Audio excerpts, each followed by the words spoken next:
இயேசுவுக்கே புகழ்.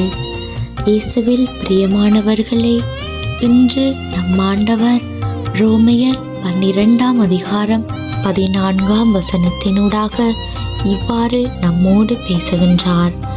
உங்களை துன்புறுத்துவோருக்கு ஆசி கூறுங்கள். ஆம் பிரியமானவர்களே, உங்களை குறித்து யாராவது தேவையில்லாத வார்த்தைகளை பேசும்போது ஆண்டவர் அவற்றை கவனித்துக் கொண்டிருக்கிறார். அவருடைய செவி அவைகளை கேட்டுக்கொண்டிருக்கின்றது. அவர் என்ன வார்த்தைகள் சொல்றாங்களோ அதற்கு நேர் எதிரான நன்மைகளால் ஆண்டவர் உங்களுடைய வாழ்க்கையை ஆசீர்வதிப்பார்.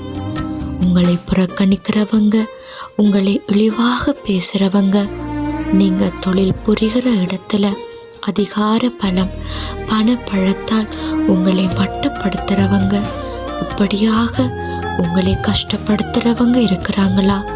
அவர்களுக்காக ஆண்டவர்கிட்ட ஜெபம் பண்ணுங்க. மனித இயல்பு நம்மளை புறக்கணிக்கிறவங்களுக்கு சார்பாக செயற்படாதுதான்.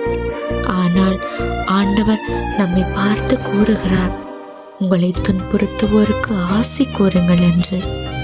அன்று சிலுவையிலே இயேசு ஆண்டவர் நமக்காக பிதாவிடம் பரிந்து பேசினார்.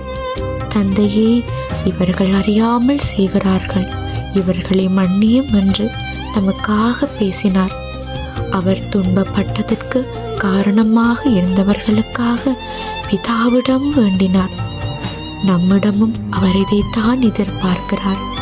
உங்களுக்கு எதிராக செயற்படுபவர்கள், உங்களை துன்பத்திற்கு உள்ளாக்குபவர்களுக்காக ஜெபியுங்கள், ஆசி கூறுங்கள். உங்கள் சார்பாக ஆண்டவர் இருந்து செயலாற்றுகிறார். உங்களை பாதுகாக்க உங்கள் தகப்பன் இருக்கிறார். எவற்றை குறித்தும் அஞ்ச வேண்டாம். ஆண்டவர் உங்களையும் உங்கள் குடும்பத்தையும் நிறைவாக ஆசீர்வதித்து பாதுகாத்து வழிநடத்துவாராக. ஆமேன்.